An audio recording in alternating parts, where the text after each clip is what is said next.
Welcome, conscious creators. I am Cosmic Christos, and today we will be discussing how to create a purposeful life.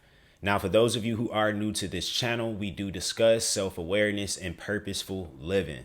Now, I am a big advocate for living in purpose. It's been a long time since I've honestly had a job. I ain't gonna say a long time, but probably like a little over a year now. And the reason being is because I really firmly believe in living and operating in your purpose. I think that every single day is an opportunity to get closer or to step away further from your absolute purpose in life. Now, some people may disagree, and that's completely fine. But if you are interested in hearing my argument, stick around. Living with purpose is living with intention. Without intention, we're just existing, not living. Think about the average person's daily routine. Wake up, scroll through social media, commute to a job they tolerate, come home exhausted, binge watch a series, and repeat the cycle. It's a life dictated by societal expectations. Work hard, save some money, and hope for freedom at retirement. But here's the question. Is this truly living, or is it just surviving? Many people are stuck living lives they don't desire because they're too afraid to step outside of their comfort zone. They've lost trust in traditional education, rightfully so, as it often leaves them with debt instead of direction. At the same time, they're skeptical of digital creators, offering new paths to learn and grow in real time. So they stay where it feels safe, even if safe means stagnant. Now, this is the problem. A lot of people are playing it safe in life. They want to live the life that they want to live, but they don't want to sacrifice anything. And this can come through the form of actions. This can come through the form of beliefs. And I am a firm believer that both go in tandem. You are essentially what you believe. You're going to do the things that you naturally believe. So if you believe that working a 9 to 5 will someday get you out of the financial situation you're in, then maybe it will, maybe it won't. If you believe that becoming an entrepreneur will give you the life of financial freedom, maybe it will, maybe it won't. But at the end of the day, it all boils down to our level of belief. I don't personally believe that one is more virtuous than the other. However, I do believe that one is more impactful than the other. If you want to create a purposeful life, you have to bet on yourself. Take a leap of faith, whether that's enrolling in a course, binge watching tutorials on YouTube, reading books, or simply sitting in stillness and reflecting. Ask yourself, what are my 3 core values? Do my daily actions align with them? What goals reflect the life I truly want to live? So here's the starting point. We need to identify what it is that we want out of life. Like, we have to get real serious with ourselves, honest with ourselves. This can be anything. This can be your career. This can be love. This can be financial attainment. This can be spiritual attainment. It can be anything that genuinely fulfills you. And the reason why I use the word fulfillment is because your cup needs to be filled in order to pour into others. I'm not going to use happiness because happiness is a fleeting emotion. Sometimes we're happy, sometimes we're not. So I'm not going to tell you to do what always makes you happy. I'm going to tell you do what fulfills you, meaning that when you feel empty or when you don't feel as though you're yourself, you can do this or you can rely on this thing, and it brings that level of fulfillment of purpose. And essentially, that's what purpose is. Purpose is always to help us feel valuable, grateful, and enthused for the gifts that we have because we're meant to give them away. So that's really the purpose of life, of all of the gifts and talents and skill sets that we develop over time, is to basically give them away so we can fulfill our own sense of self-worth. That's it. So you also need to start with 3 core values. Your 3 core values are going to be the compass, the direction in life that you need to take. Now, from the 3 core values, you can boil them down to 1 core value, which I personally recommend. It's just 1 core value, but the 3 core values is what you can always go back to when you're not necessarily aligned with your brand, or if you want to see if something aligns with your brand. Now, everybody's core values are not going to be the same. Mine's aren't going to be the same as yours. However, the 3 core values are going to show you what's most important in the present moment. So, for example, I'm 30 years old. My 3 core values right now are financial freedom, living in purpose, and having a life of purpose. I'm just throwing three out there. That's not really my three core values, guys. I'm just making something up, right? It's part of them, but not all of them. But those three core values could potentially change by the time I turn 40, 50, and of course they'll change by the time I turn 60. So I say that to say that your core values are not fixed. They're mutable energies that can change over time with your perspective and you learning new things, your beliefs. So you have to look at core values as where you're at right now and where you desire to go. So if your core values right now are, okay, right now I really need to become more financially stable, because financial stability gives me the opportunity to have more time to do self introspection, to be able to have a peace of mind. And there just may be also psychological triggers to maybe not feeling stable or maybe not being raised in a household of stability. I think that our upbringing also has a role in how we establish our core values, because for some people, having stability may be the first thing that they're after in life because they grew up in a household where they didn't have stability. Some people may be more so interested in pursuing love because they weren't able to have a boyfriend or girlfriend in their teenage years. So your core values are essentially going to be based upon your life experiences, where you're at, and where you essentially see yourself. So look at it that way. But right now, I need you to pull out a sheet of paper and write down those three core values. And they need to be honest and sincere to where you see yourself. Now, from those three core values, you can break these three core values down into one core value that matters the most. This is what you don't want to go to the grave unfulfilled. You don't want to leave this world and this is unfulfilled. So I feel like this core value is really like one of the most important. And this is, to me, your purpose. Once you understand this, then you're able to really live a supercharged life and operate in your authority. The next question is, do my daily actions align with my three core values? Now, this is where it gets tricky for a lot of people, because now you're caught up with the division of time. And this is why time is the most important asset that you have, because where you spend your time is where you put your intention. So if you're spending a lot of time consuming things that don't necessarily add value, then you're going to have a life that's reflective of low value or no value, or vice versa. If you're spending your time consuming media or content that's giving you value, that's enlightening you, that's educating you, then you're going to have more insightful things to present to the world. So I think that this is the differentiation, in my opinion, between a conscious creator and a content creator. And this is why I have token conscious creator for my brand, because I believe that the future is becoming more conscious creation. More people are going to become aware of the distraction that social media has become. And it's free for a reason. Anything that's free is not necessarily free. You're paying for it with something, and that something is your time. So with that being said, we need to ask ourselves, do our actions align daily with our three core values?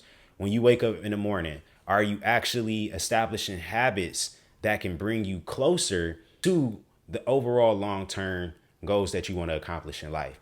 And this doesn't have to be something that's done, in a day, in a week, in a month. This takes time, persistence, discipline, and focus. So this is why it's really important to align your daily actions with the overall vision at hand. And then the last question is, what goals reflect the life I truly want to live? What goals in life really reflect your highest values, your highest ideals? What goals? Really sit down, think big, stop thinking so small. You don't have to think small. We've just been conditioned to think small, but I need you to think as big as you possibly can. It can be, I want to become a New York Times bestseller. I want my script to be bought by Netflix. Dream big, because now you're throwing the potentiality or the idea out there that it could actually manifest for you if you put in the work. So we have to give ourselves something to strive towards, even if we don't hit that marker within that year, whatever. It's something that's on our goal board. So I think that it starts there with those three things: knowing what your three core values are, aligning your daily actions, and then creating a goal list that actually aligns with all of that. So at the end of the day, this is how you get your compass, your direction, because that's what purpose is knowing where you're going. Now, to break this down into even smaller portions, because let's just say we're all starting out as babies here. I'm not assuming everybody is, but me personally, I like to break things down into the most tiniest forms of consumption that they possibly can. So what I want you to do is start with 3 short-term goals. These short-term goals should be something that can be accomplished over the next 30 days. And you're going to make sure that there's something that's slightly difficult to do. You don't want it to be something that's super easy. So for me, I have one 30-day short-term goal is to post one media form of content on Instagram, YouTube for 30 days. So those are my 2 platforms that I want to post consistently every single day on, no excuses. And right now I'm halfway through. And from that, I will be able to compound onto something more challenging. So this is why I advocate for starting small, because you're really just building a muscle.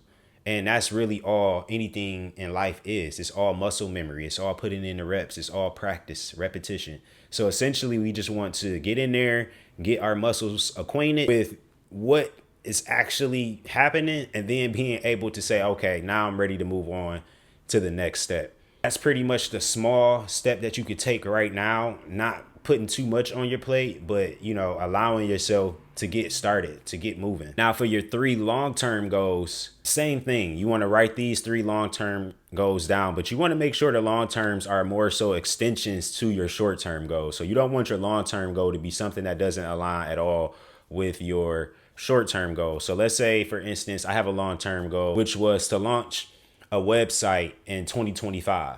Now, I planned this goal out 3 months ago, but during that time frame, I had many tasks that I wanted to accomplish leading up to the long-term goal. One was buying the website. Another one was developing and designing the website. The last one was actually getting another person to look over the website and make sure that it's, no typos or anything like that. So what I'm saying is that your long-term goals can be something that aligns with the overall bigger vision. Me having a website aligns with me having a landing page, me being able to have a domain that's completely decentralized from all of the other platforms that I'm on. So essentially, that's really how you want to set up your goals so they can lead you a lot more efficiently to your overall purpose, or vision, I should say. And last but not least, when it comes to creating a life of purpose, you need to develop valuable skills. We are in what I personally feel is the creator economy.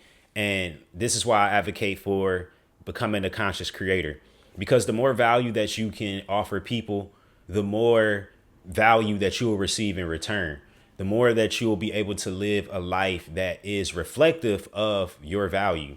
And I think that that's where the world is moving in 2025. I think you're going to see a lot more people leaning more towards creating content that's meaningful. Not saying that there aren't any creators out there that are, but I think that you'll start to see more creators leaning towards creating more conscious, focused content, because a lot of people in the world are becoming more curious.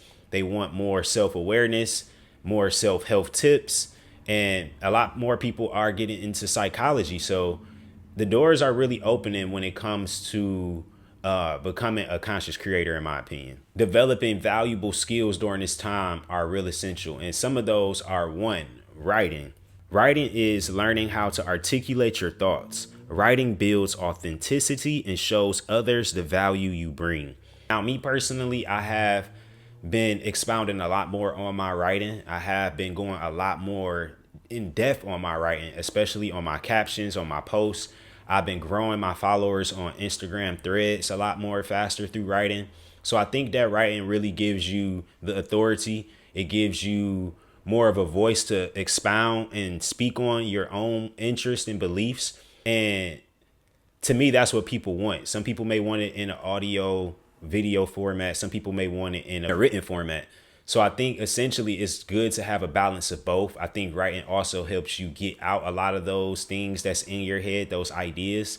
So to me, writing is a good skill to have in 2024 going into 2025 as a conscious creator is writing. You have to focus on your writing because everything else is going to spiral out of your ability to write. It will also help you with articulation as well. So look at it that way. The next one is marketing.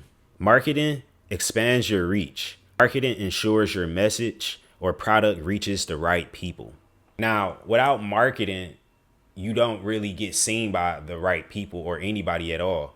So I think that essentially you have to know who your audience is. What do these people like?